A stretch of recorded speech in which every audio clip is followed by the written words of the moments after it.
Rome, 146 BC. You are standing in what was once the greatest trading city in the Mediterranean, watching as Roman soldiers systematically butcher every man, woman, and child they can find.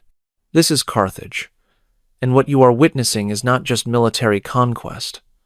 This is the systematic extermination of an entire civilization. But wait until you hear what happens next. Because what I just described was only the beginning of a reign of terror that would last for centuries.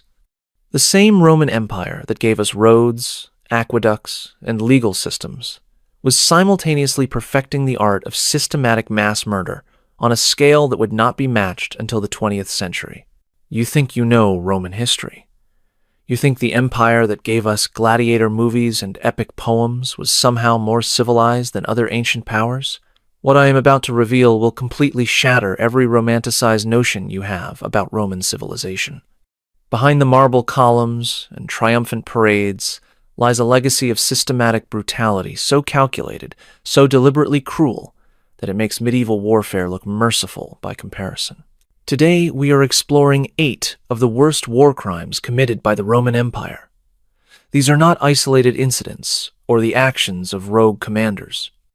These are systematic atrocities ordered by the highest levels of Roman government, celebrated in the streets of Rome, and recorded with pride by Roman historians for future generations to admire. But here is what will shock you most. Each of these atrocities was considered completely legal under Roman law. In fact, they were celebrated as evidence of Roman superiority and moral authority over the barbarian world. Subscribe and hit that like button if you are ready to uncover the dark truth about Roman civilization that your history textbooks desperately tried to hide, and let me know in the comments where you are watching from. Before we dive into these specific atrocities, you need to understand something that will disturb you. Roman warfare was not just about winning battles. It was about creating a machine of systematic terror so efficient, so psychologically devastating, that entire populations would surrender rather than face what Rome was capable of unleashing. The Romans did not accidentally stumble into brutality. They weaponized terror itself, developing military doctrines that explicitly embraced the principle of oderint dum metuant. Let them hate as long as they fear. This was not just a motto. This was official state policy implemented through systematic terror campaigns designed to make resistance psychologically impossible. Think about this for a moment. Roman engineers, the same brilliant minds who built the Pantheon and Colosseum, spent equal time designing siege equipment, specifically intended to maximize civilian suffering during military campaigns. They understood that prolonged sieges created conditions of starvation, disease, and desperation that would terrorize populations even after surrender. Roman law provided detailed legal frameworks for systematic violence that would make modern war crimes tribunals physically sick. Concepts like hostis humani generis, enemy of all mankind, allowed Roman commanders to commit any atrocity against designated enemies while claiming legal and moral authority. But here is what makes this truly terrifying. The Romans kept detailed records of their atrocities because they were proud of them. These were not shameful secrets hidden from history, but celebrated achievements that commanders used to advance their political careers. The more brutal the conquest, the more prestigious the triumph awarded by the Roman Senate. The scale of Roman systematic violence defies modern comprehension. Conservative estimates suggest that Roman military campaigns resulted in the deaths of over 15 million civilians during the Republican and early Empire periods alone. This represents one of the largest systematic extermination programs in ancient history, carried out by the civilization that claimed to bring peace and order to the world. Now let me show you exactly how this machine of terror operated, starting with what may be the most systematic act of cultural destruction in ancient history. The destruction of Carthage in 146 BC was not war. It was systematic extermination, designed to erase an entire civilization from existence. And here is the part that will make your blood run cold. This was not the heat of battle killing or military necessity. This was calculated annihilation ordered by the Roman Senate and carried out with the precision of a modern industrial operation. The Third Punic War was essentially a manufactured conflict. By 149 BC, Carthage posed no military threat to Rome. The city had been stripped of its navy, forbidden from maintaining a significant army, and forced to pay crushing tribute for decades. So why did Rome decide to destroy it completely? Senator Marcus Porcius Cato understood exactly why. He ended every speech in the Roman Senate with the phrase, Carthago delenda est. Carthage must be destroyed, not defeated, not conquered, destroyed. Because as long as Carthaginian civilization existed, it represented an alternative to Roman values, Roman culture, Roman dominance. Picture yourself as a Carthaginian civilian during the 3-year siege that preceded your city's destruction.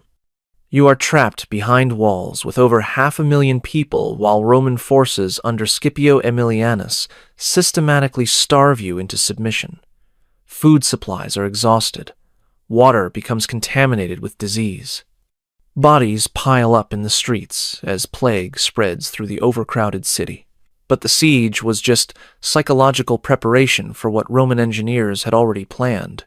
When Roman forces finally breached the walls in spring of 146 BC, they unleashed what can only be described as systematic industrial murder. Scipio had given explicit orders that no Carthaginian was to be spared except those specifically designated for slavery. Roman soldiers moved through Carthage street by street, house by house, systematically executing every person they encountered. The historian Polybius, who witnessed the destruction firsthand, described Roman legionnaires dragging families from their homes and butchering them in the streets. Children were killed in front of their parents. The elderly were beaten to death with clubs. Pregnant women were cut open and their unborn children killed. This was not random violence driven by battlefield fury. This was organized extermination carried out with military precision. The systematic nature of this massacre is revealed in Roman military records that treat human beings as inventory to be eliminated. Scipio's engineers had divided the city into sectors, with specific legions assigned to clear each area of inhabitants. Roman quartermasters calculated body disposal logistics with the same efficiency they used for managing military supplies. The killing continued for 6 days and nights without pause. Roman sources describe streets flowing with blood and the stench of decomposing bodies becoming so overwhelming that soldiers had to cover their faces with cloth. The estimated death toll exceeded 400,000 men, women, and children systematically butchered by Roman forces. But here is what reveals the true systematic nature of Roman brutality. Scipio was not finished with Carthage. After the massacre, Roman forces spent 11 additional days systematically destroying every building in the city. This was not random destruction, but calculated obliteration designed to ensure that no trace of Carthaginian civilization would survive. Roman engineers used specialized demolition techniques to destroy buildings with mathematical precision. Libraries containing centuries of Carthaginian literature were burned. Temples were torn down stone by stone. Art treasures were either looted for transport to Rome or smashed beyond recognition. The systematic destruction was so complete that archaeologists today struggle to locate traces of the original Carthaginian city. The approximately 50,000 Carthaginians who survived the initial massacre faced a fate that was arguably worse than death. They were immediately enslaved and sold throughout the Mediterranean. But this was not ordinary slavery. Roman law specifically designated these survivors as deditici, people without any legal rights who could be killed by their masters, without legal consequence. According to the historian Appian, Roman forces then performed a ritual cursing of the site where Carthage had stood. While the famous story of salting the earth is likely mythical, Roman religious authorities did perform ceremonies designed to ensure that the location would remain barren and uninhabitable. This was spiritual as well as physical destruction. But wait, the story gets even more disturbing when you realize what this systematic destruction accomplished. In the exact same year that Carthage burned, Roman forces under Lucius Mummius carried out an equally systematic destruction of Corinth, one of the greatest cities in Greece. This dual obliteration in 146 BC was not coincidence. It was coordinated, systematic destruction designed to send an unmistakable message that Roman power was absolute and resistance would result in total annihilation. But here is what makes the destruction of Corinth even more chilling than Carthage. The Romans had learned from their earlier massacre and refined their techniques of systematic cultural destruction to achieve maximum psychological impact with clinical efficiency. Corinth was not just any Greek city. It was the leader of the Achaean League, the last significant resistance to Roman domination of Greece. The city controlled crucial trade routes between the Aegean and Ionian seas, making it one of the wealthiest and most culturally sophisticated cities in the Mediterranean. It represented everything that Greek civilization had achieved in art, philosophy, and commerce. The Roman decision to destroy Corinth was not driven by military necessity, but by the calculated understanding that eliminating the cultural and economic center of Greek resistance would break the spirit of Greek independence forever. This was psychological warfare on a civilizational scale. Picture yourself as a Corinthian citizen, watching Roman legions approach your city walls. You know what happened to Carthage just months earlier. You understand that surrender will not save you because the Romans are not interested in conquest. They want extermination as an example to the world. When Roman forces breached Corinth's defenses, they implemented systematic massacre techniques that had been perfected at Carthage but adapted for maximum cultural impact.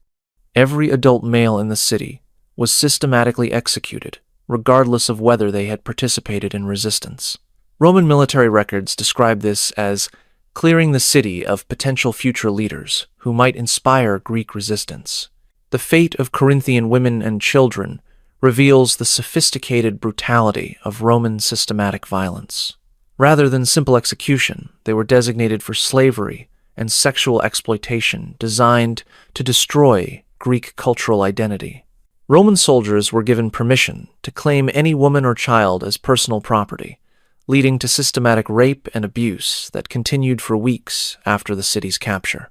The historian Pausanias provides horrific details of what happened to Corinthian families during the Roman occupation. Children were systematically separated from mothers and sold to different masters to prevent family bonds from surviving.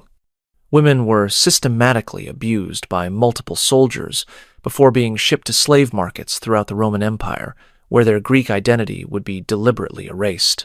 But the destruction of Corinth's population was only the beginning of Roman systematic cultural warfare. Mummius ordered the complete obliteration of the city's cultural heritage, which represented centuries of Greek artistic and intellectual achievement. Roman forces systematically looted Corinth's art treasures with the efficiency of modern art thieves, shipping the most valuable pieces to Rome while destroying works too large or fragile to transport. The historian Pliny the Elder describes Roman soldiers using priceless Greek paintings as game boards and breaking ancient sculptures for entertainment. The destruction of Corinth's libraries was particularly systematic and devastating. Greek manuscripts containing works of philosophy, mathematics, and literature that had taken centuries to accumulate were burned in massive bonfires that burned for days. This represented the deliberate destruction of intellectual heritage designed to eliminate Greek cultural superiority. After looting everything of value, Roman engineers spent weeks systematically demolishing every building in Corinth, using techniques that ensured the city could never be rebuilt as a center of Greek culture and resistance. This was not random destruction, but calculated obliteration designed to erase Greek civilization from the Mediterranean. The systematic nature of Corinth's destruction is revealed in Roman military records that describe the demolition as an engineering project with specific objectives and timelines. Buildings were collapsed in predetermined sequences to maximize destruction while minimizing danger to Roman forces. Roman religious authorities then performed ceremonies, declaring the site of Corinth to be cursed and uninhabitable. This spiritual dimension of destruction was designed to prevent future attempts to rebuild the city and restore Greek cultural independence. The psychological impact of Corinth's obliteration was immediate and profound. Other Greek cities that had considered joining the Achaean League quickly submitted to Roman authority rather than face similar destruction. The systematic elimination of both Carthage and Corinth in the same year demonstrated that Roman power was absolute and resistance futile. But if you think the Romans were finished perfecting their techniques of systematic mass murder, you are wrong, because what Julius Caesar did in Gaul makes Carthage and Corinth look like military exercises. Julius Caesar's conquest of Gaul between 58 and 50 BC represents the most systematic extermination campaign in ancient history, and here is what will shock you. Caesar himself boasted in his own writings that he killed over 1 million Gauls and enslaved another million more. He was proud of this systematic mass murder and used it to advance his political career in Rome. But this was not some accidental consequence of a military campaign. Caesar's Gallic wars were deliberately designed as wars of extermination, planned and executed with a systematic efficiency that would later characterize industrial killing in the 20th century. Caesar's campaigns were not defensive conflicts, but deliberate wars of aggression designed to provide him with wealth, slaves, and military glory needed for his political ambitions. The systematic violence against Gallic populations was not incidental to these goals, but central to achieving them. Think about this for a moment. Caesar developed systematic techniques for eliminating entire tribes that were so efficient they became the model for Roman military operations for centuries. He turned mass murder into a science. The scale of Caesar's systematic violence is revealed in his own writings, where he proudly documents the extermination of entire peoples. The Helvetii, who attempted to migrate through Roman territory, were systematically hunted down and slaughtered. Of an estimated 368,000 Helvetii who began the migration, only 110,000 survived to be returned to their homeland as slaves. Caesar's treatment of the Eburones tribe demonstrates the systematic nature of his extermination campaigns. After their leader Ambiorix defeated a Roman legion, Caesar declared that the entire tribe must be eliminated. Roman forces spent months systematically hunting down every Eburoan man, woman, and child, continuing the massacre even after organized resistance had ended. Picture yourself as a Gallic warrior defending your village against Caesar's legions. You know that surrender means slavery for your family and execution for yourself. But you also know that resistance means systematic extermination of everyone you have ever known. Caesar has made it clear that entire tribes will be eliminated to discourage future resistance. The siege of Avaricum in 52 BC provides one of the most documented examples of Caesar's systematic cruelty and reveals the calculated nature of his mass murder techniques. This Gallic stronghold held approximately 40,000 inhabitants when Roman forces began their siege. Caesar rejected offers of surrender, declaring that the city must be made an example to terrorize other Gallic communities. When Roman forces finally breached Avaricum's walls, Caesar ordered the systematic execution of every person in the city using techniques that maximized terror impact. Roman soldiers spent 3 days methodically killing inhabitants, including children and elderly civilians who posed no military threat. The systematic nature of this massacre is revealed in Roman records, describing the careful organization required to execute 40,000 people efficiently. Only 800 people survived out of the original 40,000, and these survivors were kept alive specifically to spread word of Roman brutality to other Gallic communities. This was psychological warfare designed to break Gallic resistance through systematic terror. Caesar's systematic violence extended beyond battlefield casualties to include the deliberate targeting of Gallic culture and society. Roman forces systematically destroyed Gallic temples, burned repositories of oral traditions, and executed druids who preserved Gallic religious and cultural knowledge. The historian Dio Cassius provides details of Caesar's systematic cultural destruction in Gaul. Roman forces were ordered to eliminate not just Gallic military resistance, but Gallic identity itself. Traditional gathering places were demolished, sacred groves were cut down, and cultural artifacts were destroyed or looted. Caesar's slave raids represent another dimension of his systematic violence against Gallic populations and reveal the industrial scale of Roman human trafficking.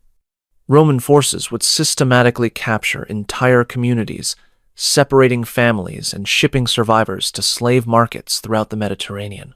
These raids continued even in areas that had submitted to Roman authority, terrorizing supposedly pacified populations. The systematic nature of Caesar's violence is revealed in Roman military logistics, records that treat human beings as resources to be harvested with the same efficiency as grain or livestock. Caesar's quartermasters calculated how many slaves could be captured from each campaign and planned transportation accordingly. Human trafficking was integrated into Roman military planning as a standard source of revenue. Caesar's treatment of prisoners of war violated even Roman standards of conduct and reveals his deliberate strategy of using systematic brutality for psychological warfare. Rather than ransoming captured warriors according to traditional practice, Caesar systematically executed prisoners to terrorize enemy populations. The historian Suetonius describes Caesar ordering the amputation of hands from captured Gallic warriors before their execution. The psychological warfare aspects of Caesar's campaigns were equally systematic and sophisticated. Roman forces would deliberately leave survivors from massacres to flee to other Gallic communities and spread accounts of Roman brutality. This created terror that often caused cities to surrender without resistance rather than face systematic extermination. Modern demographic studies suggest that Caesar's campaigns reduced the population of Gaul by approximately 30% through direct killing, enslavement, and displacement. This represents one of the most significant population reductions caused by systematic violence in ancient history. But here is what makes Caesar's systematic mass murder even more disturbing. He used his success in Gaul to justify crossing the Rubicon and plunging Rome into civil war, bringing his techniques of systematic violence back to the heart of the empire. In 30 BC, the ancient world lost something that can never be replaced. When Roman forces under Octavian, soon to become Emperor Augustus, captured Alexandria during the final civil war against Mark Antony and Cleopatra, they did not just conquer a city. They systematically destroyed the greatest center of learning and culture in the ancient world. But here is what makes the sack of Alexandria particularly devastating. This was not just another military conquest. This was the deliberate destruction of human knowledge and cultural achievement accumulated over centuries, carried out by Romans who understood exactly what they were destroying. Alexandria was not merely the capital of Egypt. It was the intellectual capital of the ancient world, home to the greatest library ever assembled and the museum that attracted scholars from across the Mediterranean. For over 3 centuries, Alexandria had been the center of scientific research, mathematical discovery, and literary achievement. The Great Library of Alexandria contained an estimated 400,000 to 700,000 scrolls representing the accumulated knowledge of ancient civilization. Works by Archimedes, Euclid, Eratosthenes, and countless other scholars whose discoveries formed the foundation of human scientific knowledge were housed in this single institution. Picture yourself as a scholar in Alexandria, watching Roman legions approach the city. You understand that you are witnessing the end of an era. The greatest collection of human knowledge ever assembled is about to be systematically destroyed by soldiers who view learning as a threat to Roman authority. The siege of Alexandria was designed not just to capture the city, but to eliminate it as a center of intellectual resistance to Roman rule. Octavian understood that as long as Alexandria remained the intellectual capital of the Mediterranean, it would represent an alternative to Roman cultural dominance. When Roman forces breached Alexandria's defenses, they implemented systematic destruction that targeted not just military objectives, but the intellectual and cultural institutions that made Alexandria unique. This was cultural warfare designed to eliminate Egyptian intellectual independence. The systematic massacre of Alexandria's population was carried out with the same efficiency that Romans had perfected in Carthage, Corinth, and Gaul. Thousands of Alexandrians were systematically executed, including scholars, priests, and intellectuals who represented the continuity of Egyptian learning and culture. But the physical destruction of human life was only the beginning of Roman systematic cultural destruction in Alexandria. Roman forces systematically targeted the institutions that made Alexandria the intellectual center of the ancient world. The great library was systematically looted and destroyed, with Roman soldiers burning scrolls for fuel and using priceless manuscripts as packing material for art treasures being shipped to Rome. Centuries of human intellectual achievement were eliminated in a matter of days by soldiers who could not read the texts they were destroying. The systematic nature of this cultural destruction is revealed in Roman records, describing the deliberate targeting of Alexandria's intellectual infrastructure. The museum was systematically demolished, its laboratories destroyed, and its scholars either killed or enslaved. This was not random destruction, but calculated elimination of Egyptian intellectual capacity. The destruction of Alexandria's observatories and scientific instruments represents one of the greatest losses of scientific knowledge in human history. Equipment used by ancient astronomers and mathematicians for precise calculations was systematically destroyed or looted, setting back human scientific understanding by centuries. Roman forces systematically destroyed Alexandria's medical schools and libraries, eliminating one of the ancient world's most advanced centers of medical knowledge. Techniques for surgery, pharmacy, and anatomical study that had been developed over centuries were lost when Roman soldiers burned the medical libraries. The systematic elimination of Alexandria's cultural institutions extended to its religious and philosophical schools. Roman forces deliberately targeted Egyptian temples and schools that preserved ancient wisdom traditions, understanding that these institutions provided alternatives to Roman religious and philosophical authority. Mark Antony and Cleopatra's forced suicides represent the personal dimension of Roman systematic cultural destruction. The last pharaoh of Egypt and her Roman ally were not simply defeated, but were forced to eliminate themselves, symbolically ending the independence of Egyptian civilization. The transformation of Egypt into a Roman province involved systematic exploitation, designed to strip the country of its wealth and cultural independence. Egyptian grain production was reorganized to feed Rome, while Egyptian cultural traditions were systematically suppressed or co-opted for Roman purposes. The long-term impact of Alexandria's destruction on human intellectual development cannot be overstated.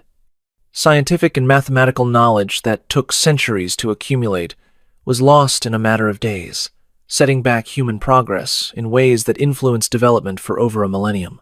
Modern historians recognize the sack of Alexandria as one of the greatest cultural disasters in human history.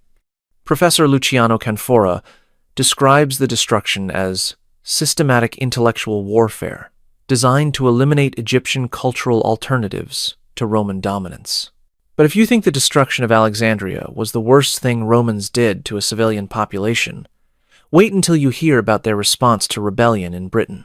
The Roman response to Boudicca's rebellion in 60 to 61 CE demonstrates how the empire dealt with colonial uprisings through systematic massacre designed to terrorize conquered populations into permanent submission.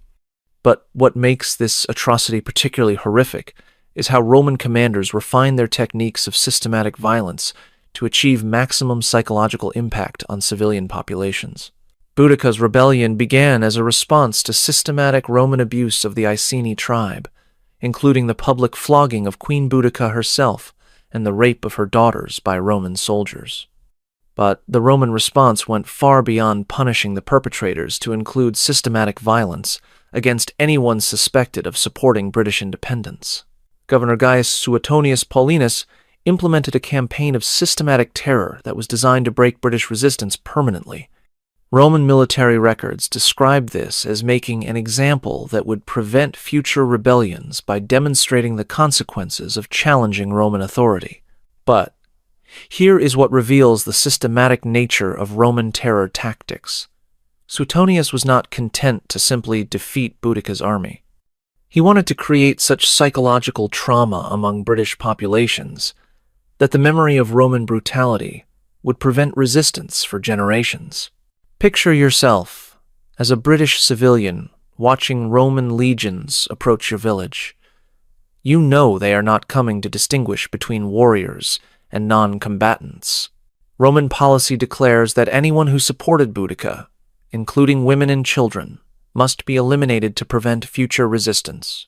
The initial Roman response involved systematic destruction of British settlements suspected of supporting the rebellion. Roman forces burned entire villages, executed male inhabitants, and enslaved surviving women and children. This was not random retaliation, but calculated terrorism designed to break British morale. Roman forces employed systematic intelligence gathering to identify British communities that had provided any support to Boudica's rebellion. This information was used to plan systematic reprisal operations that would eliminate potential future resistance leaders and terrorize British populations. When Suetonius finally confronted Boudica's army at the Battle of Watling Street, Roman victory was followed by systematic massacre that exceeded even Roman standards of brutality. The historian Tacitus describes Roman soldiers systematically hunting down fleeing Britons and executing not just warriors but women and children who had followed the army. The systematic nature of Roman violence after Watling Street is revealed in Tacitus's account describing fields choked with corpses. Roman forces spent days systematically killing fleeing Britons, making no distinction between combatants and civilians. The estimated death toll exceeded 80,000 British men, women, and children. But the battlefield massacre was only the beginning of Roman systematic violence against British populations. Suetonius ordered systematic reprisal operations against any tribe suspected of supporting Boudica, even those that had not actively participated in the rebellion.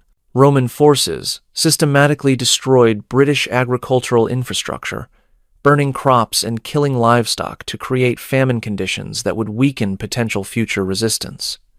This deliberate creation of starvation conditions affected hundreds of thousands of British civilians who had no connection to the rebellion.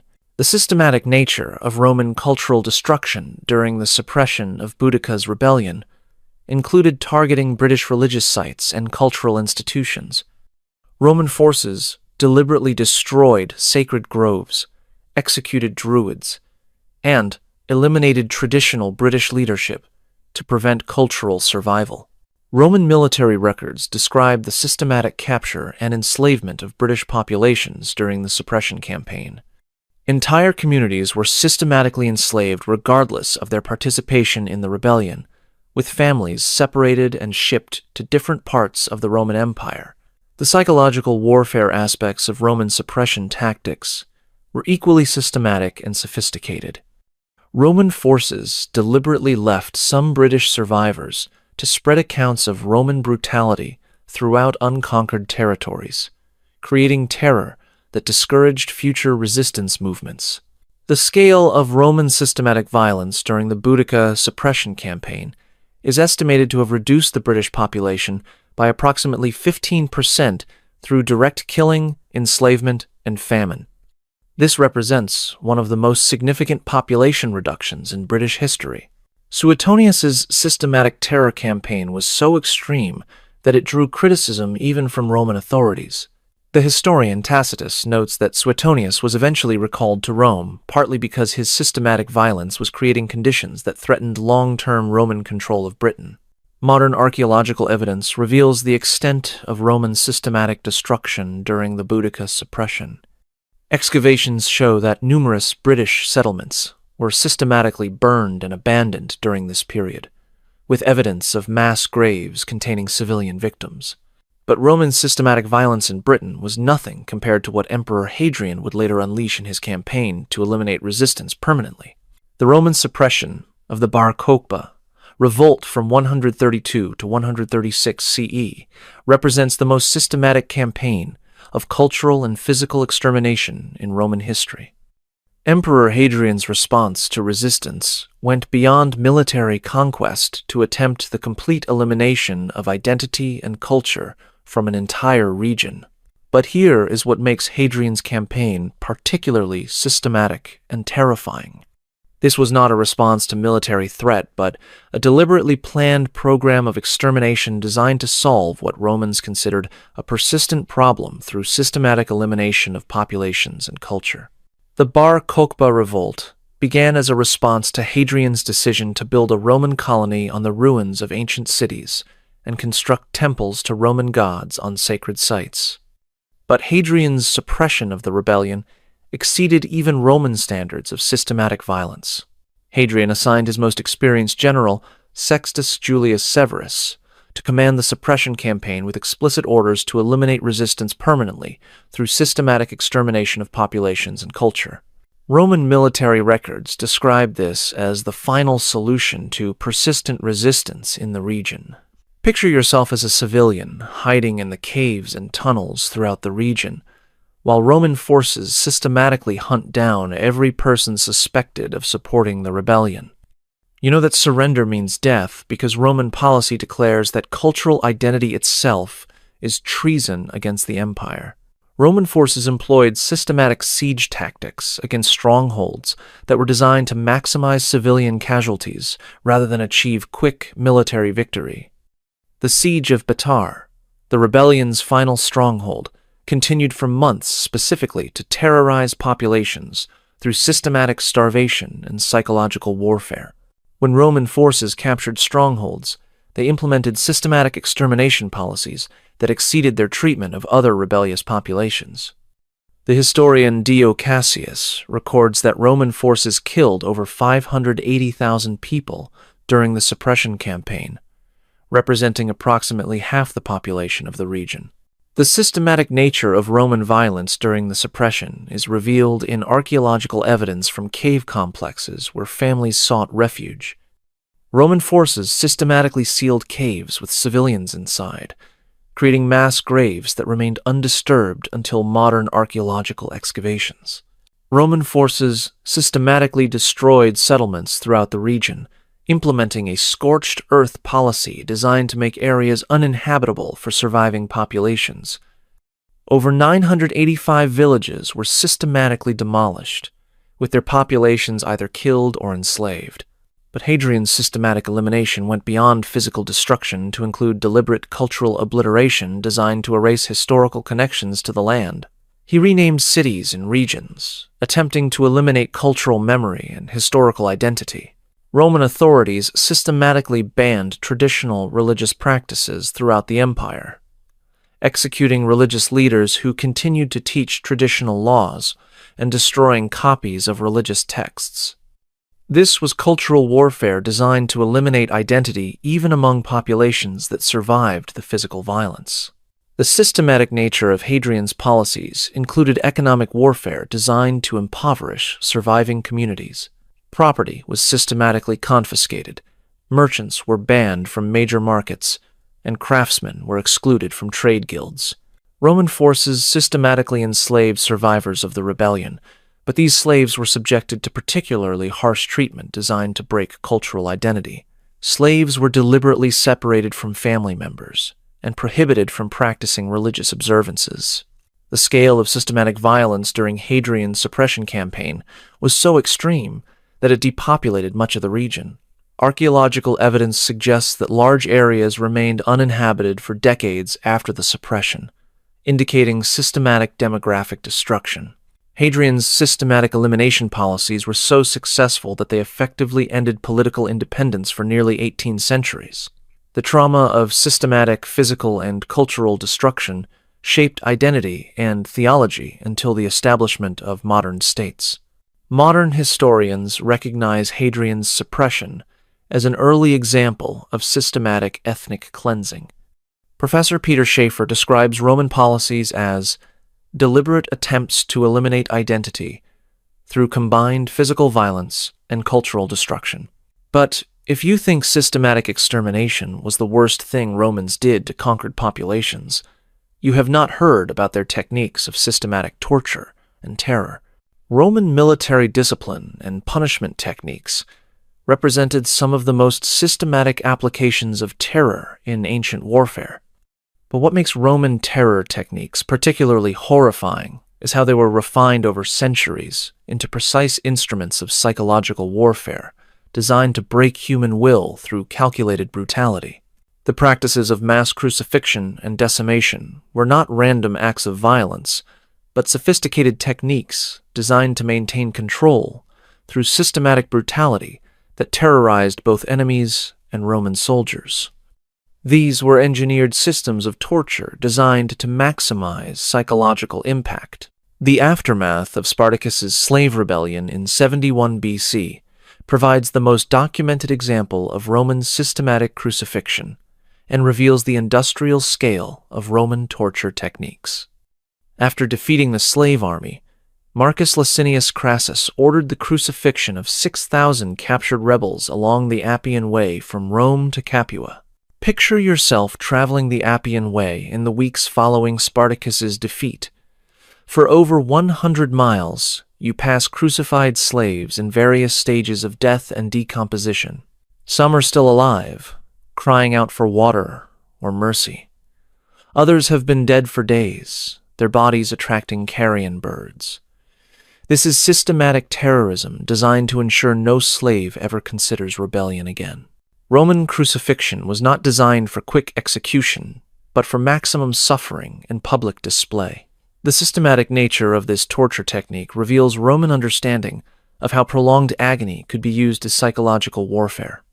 Victims typically survived for days on crosses, dying slowly from exposure, thirst, and gradual asphyxiation. The 6,000 crucifixions along the Appian Way required systematic planning and organization that reveals the calculated nature of Roman terror. Roman engineers had to construct thousands of crosses, organize transportation of victims, and coordinate the simultaneous execution of massive numbers of people across over 100 miles. Roman military records describe crucifixion logistics in extraordinary detail, treating systematic torture as an engineering problem, requiring careful planning and resource allocation. The ability to organize mass crucifixion became a mark of Roman administrative efficiency rather than a source of shame. The practice of decimation represents another systematic Roman terror technique designed to maintain military discipline through calculated brutality that created psychological trauma extending far beyond immediate victims. When Roman units showed cowardice or mutiny, commanders would systematically execute every 10th soldier chosen by lot to terrorize the survivors into obedience. Decimation involved forcing soldiers to beat their randomly selected comrades to death with clubs, creating psychological trauma that bound surviving units together through shared guilt and terror. This was not random punishment, but calculated psychological warfare designed to prevent future military discipline problems. The systematic nature of decimation is revealed in Roman military manuals that provide detailed instructions for carrying out the procedure with maximum psychological impact. Commanders were taught how to organize lottery systems, how to select appropriate execution methods, and how to maximize psychological impact on surviving soldiers. Roman historical records document numerous examples of systematic decimation throughout Roman military history, spanning over 5 centuries. The practice was considered so effective at maintaining discipline that it was employed by Roman commanders from the Republican period through the late Empire. The psychological impact of systematic Roman terror techniques extended far beyond immediate victims to influence behavior throughout Roman society.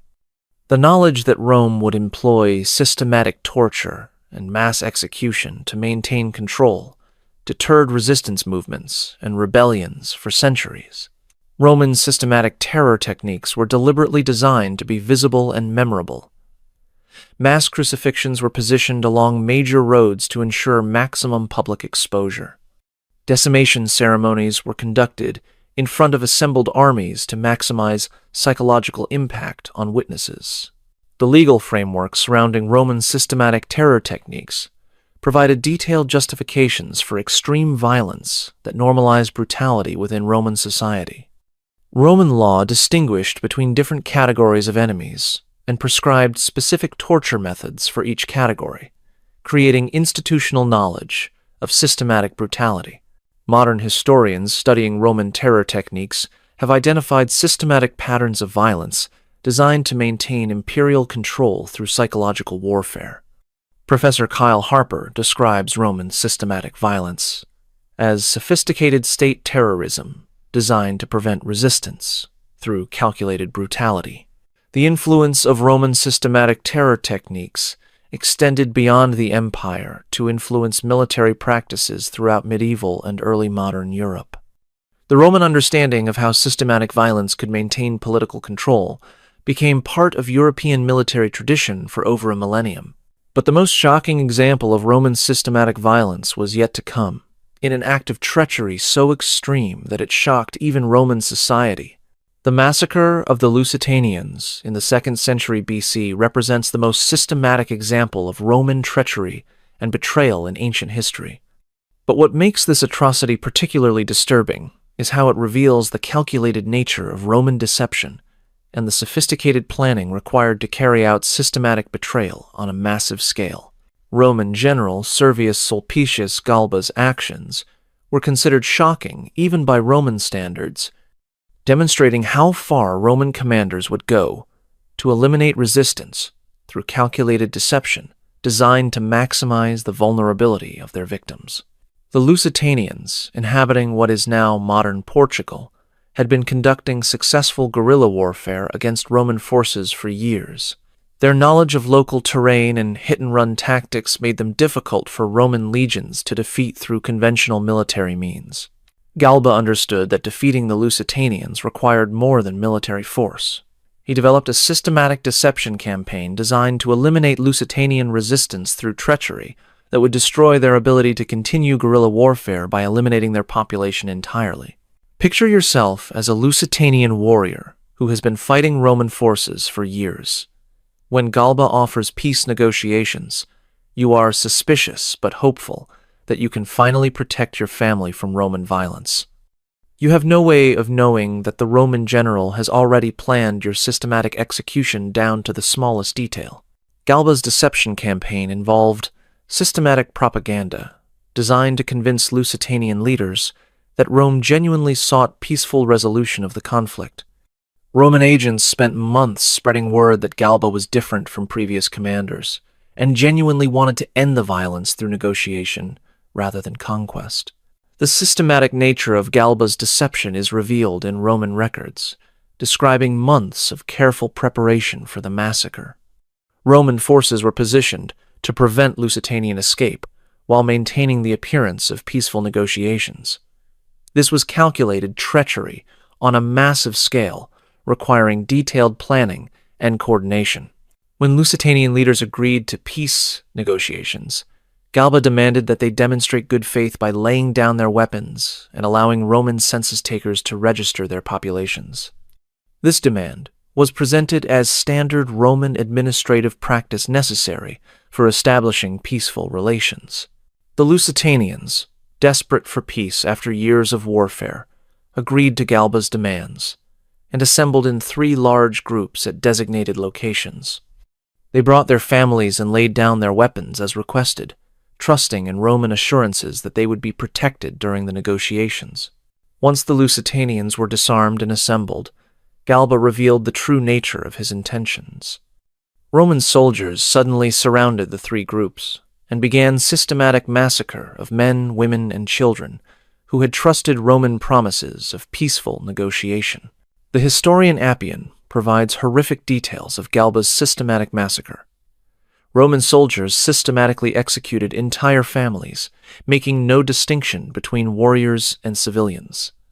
The death toll exceeded 30,000 Lusitanians, who had come seeking peace and instead found systematic betrayal and murder. The systematic nature of Galba's massacre is revealed in its careful organization and execution. Roman forces had clearly planned the operation in advance, with specific units assigned to prevent escape routes and others designated to carry out the killing. This was not spontaneous violence, but calculated mass murder. Galba's treachery was so extreme that it shocked even Roman public opinion.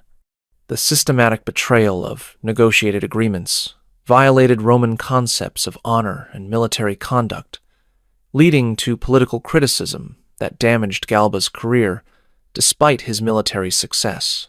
The few Lusitanian survivors of Galba's massacre were systematically enslaved and sold throughout the Mediterranean. But the psychological impact of this systematic treachery extended far beyond immediate victims to influence how other Iberian tribes viewed Roman offers of negotiation. Modern historians recognize Galba's massacre of the Lusitanians as one of the most systematic examples of military treachery in ancient history. Professor John Richardson describes the event as calculated deception designed to eliminate resistance through betrayal rather than military conquest. The systematic nature of Roman treachery at Lusitania influenced Roman military doctrine for centuries. Future commanders understood that systematic deception could be more effective than conventional warfare for eliminating resistance populations while minimizing Roman casualties. These 8 examples of Roman war crimes reveal a disturbing truth about the foundation of what we call Western civilization. The systematic torture, mass murder, and cultural destruction that characterized Roman expansion were not aberrations committed by a few brutal commanders. They were sophisticated techniques, developed by one of history's most advanced civilizations, and used consistently for over 6 centuries. What makes these Roman atrocities particularly horrifying is how they were celebrated and institutionalized throughout Roman society. The systematic destruction of Carthage and Corinth was commemorated in triumphal parades. Caesar's extermination of Gallic tribes advanced his political career. The massacre techniques perfected in Alexandria became standard military doctrine. Roman law provided detailed legal frameworks that normalized systematic violence against designated enemies. Concepts like hostis humani generis legitimized any atrocity committed against enemies of the state, while Roman religious authorities provided spiritual justification for systematic cultural destruction. The psychological techniques developed by Romans to terrorize populations through systematic violence influenced military strategy for millennia. The understanding that spectacular brutality against civilians could control entire populations became a fundamental principle of imperial administration that persisted well into the modern era.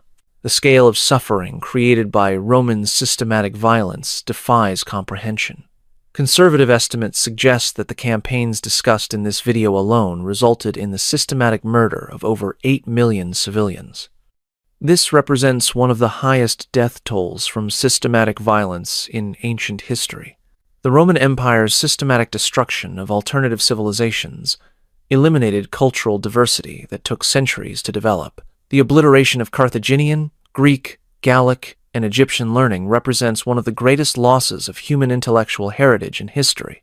The techniques of systematic deception, mass crucifixion, decimation, and cultural destruction developed by Romans provided blueprints for later atrocities. The Roman understanding of how systematic violence could maintain political control influenced European military and political thought for over 15 centuries. Understanding these Roman atrocities provides crucial insight into how systematic cruelty becomes normalized within advanced civilizations. The progression from individual violence to institutional terror to cultural celebration of systematic murder reveals patterns that remain relevant for understanding modern conflicts. The archaeological and historical evidence for these Roman war crimes also reveals how societies attempt to hide or justify their systematic cruelty. The romanticized versions of Roman history taught in schools deliberately obscure the systematic violence that characterized Roman expansion, creating sanitized myths that ignore historical reality. What is perhaps most disturbing about Roman systematic violence is how it was integrated into a civilization that simultaneously produced remarkable achievements in law, engineering, and administration. The same society that built the Pantheon and developed sophisticated legal codes was systematically exterminating entire populations and cultures.